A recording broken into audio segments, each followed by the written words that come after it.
This is for entertainment purposes only, family. Things are boiling nicely, and I know that you've probably already seen this, but the identity of the British soldier who was accused 13 years ago of unaliving Agnes Wanjiru after sexually ninnying her has been revealed and is trending literally globally, family. And this is huge because they kept his identity a secret for 13 years after he was snuck out of Kenya soon after committing that crime.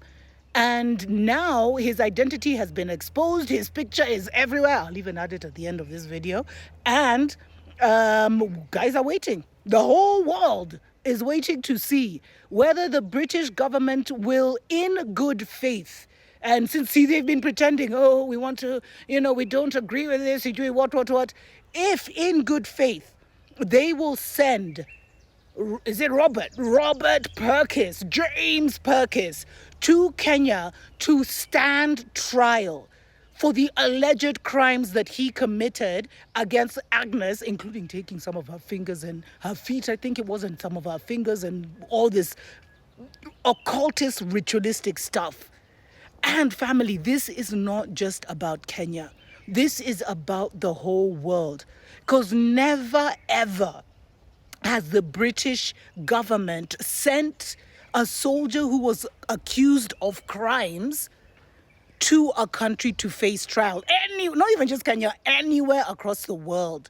Because they always sign these diplomatic immunity and sijui what in their agreements where they're literally paying your army and paying you and giving you money, and then their soldiers can do whatever they want in your country. This is madness.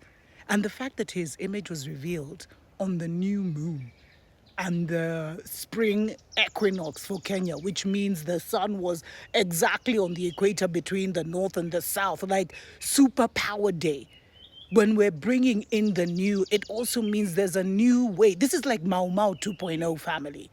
And you know what's so crazy? Did you guys see that article on Sunday where the Standard was saying that currently there's 35 cases of sexual nini being investigated, while there's also over 650 sexual allegations that of molestation, all these things that they're also looking into.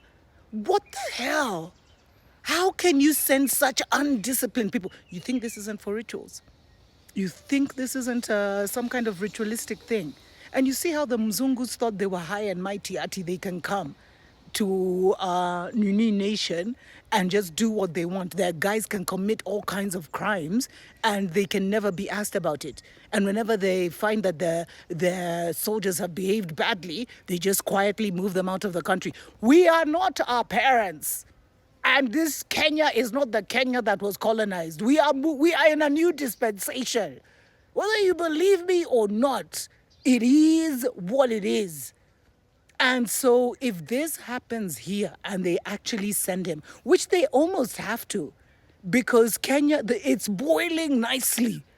And this thing has received too much international attention. Even in Britain, they're running this story. They've exposed the guy. They were even giving his history of Sijui, how he grew up here. And he was, how he grew up in Greater Manchester.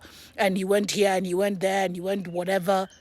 And so they must, if they want to show good faith and keep BATUK here, although we're removing BATUK, whether they like it or not, BATUK is ending. But it's over for that neo-colonial dispensation where they had a foreign army on Kenya. We've never really been free, family. And if you think Nanyanyuki is not an altar and all these sexual crimes have been committed there, so they're between a rock and a hard place because they have to do what's right. And even just to maintain their relationship with Kenya. And this also shows you, family, that what they've tried so hard to keep their neo-colonial dispensation and their colonial control over Kenya, but it's not working. I told you all altars are falling. And one of the biggest altars that's here is that Mzungu British altar.